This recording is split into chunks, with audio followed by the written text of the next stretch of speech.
go! It's Adventure Time! We're here in San Diego in the new Children's Museum to check out the Adventure Time experience and meet the people who make the show. Walking Dead and now you have very interactive experiences here at Comic-Con. Did you ever expect a major network to spend so much money promoting an animated series? It's unusual. No, I didn't. No, absolutely not. I had no idea what to expect when I ventured into making a cartoon. I just knew it was going to be difficult, and that I wanted to persevere through the trial. You know what? What's interesting is that this is if you're going to do something like that, if you're going to invest in something to bring the fans out and to have an interactive experience such as this is the place to be. So everybody gets a key, and ours is to locker 292. Let's see what's inside.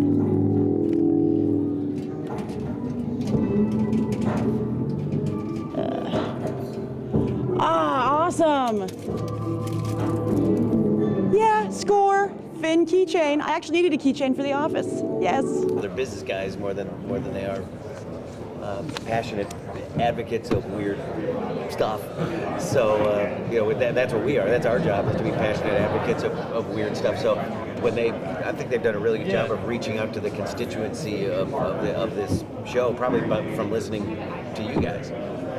That's great.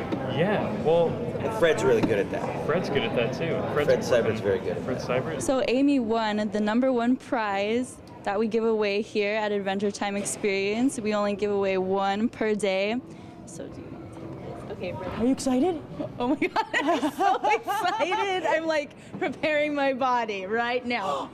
Oh my God. Signed by the creator of the show. Oh my God. Oh my goodness. Oh my God, that is amazing. I remember doing the pilot and didn't think much of it because it just kind of came and went, and then all of a sudden it came back to life, and bam, it started to get hot. So many shows and networks are, especially children's entertainment, are afraid of that that cathartic fairy tale, like Bruno Bettelheim aspect of things. Yeah, but Grimm's. Yeah. Fairy tales. Absolutely. They're like unbelievably Yeah, they're great. Finn one time told me he really wanted to be a philosopher.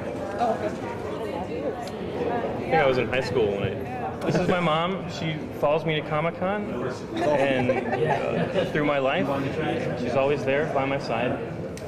My mother, Betty. And she has an homage in the show. She's like a benevolent mother stalker.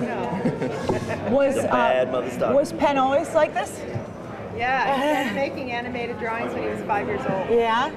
He made little flip books, and there was like a little circle, and then the little circle went all the way across the page when you flip it, and I was like, oh my God, I'm going to be an animator. I've got to get busy. I've got to find everything for you, even though we're in the middle of nowhere. What happened in New York? Tell us. Well,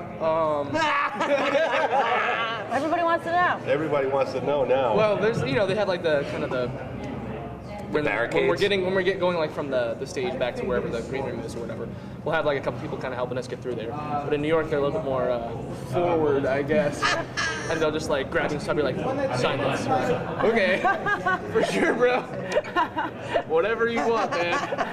So, Do you get signed it's a little mugs? different. It's a little bit older crowd too. Oh yeah. Penn got like caught, and Tom got caught in like the crowd. I always come off like a jerk when I tell this story, I think, because it's...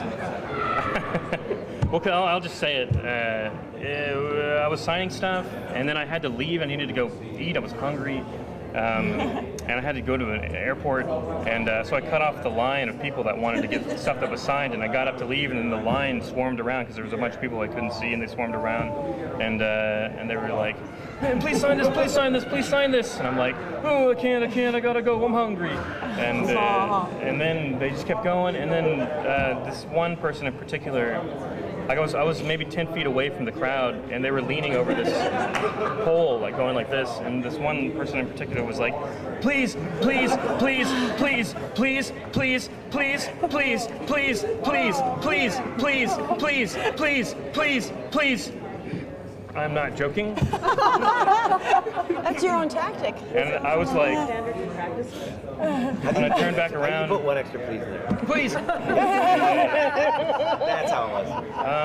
And it was horrifying. Like, if she really, if this person really needed my signature that badly, she could have. I feel like she should have just written it on. I don't know. That's what I was. I was like, oh my, jeez. And I was like, you're scaring me. And I was telling her that, and she was like, please. And I was like, okay, here we go. Pen. And I don't know. And then it made me start thinking about episodes of Star Trek when.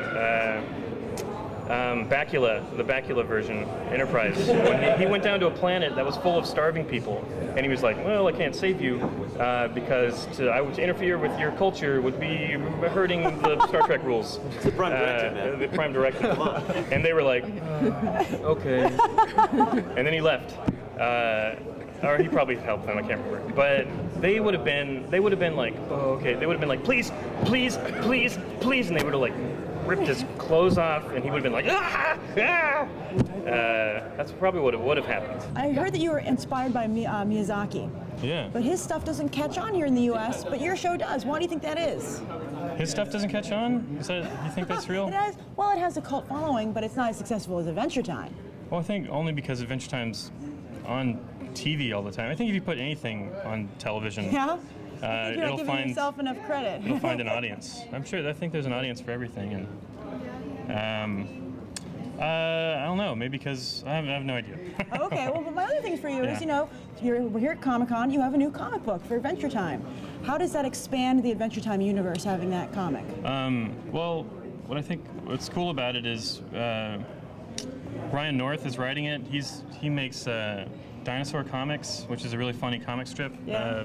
If you look it up on the internet, and then I asked him to just have fun writing it and do whatever he wants. And that's what I'm asking everyone to do who works on all the ancillary spin-off things, is just to have fun doing it and have fun doing it. I don't know. I feel like I've got this.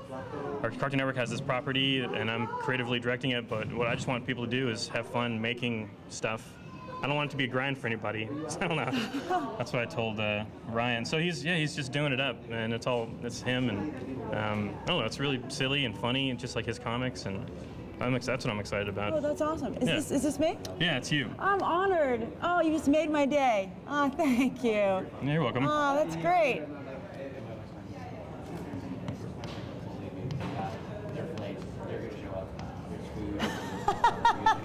That's weird. Thanks, Penn.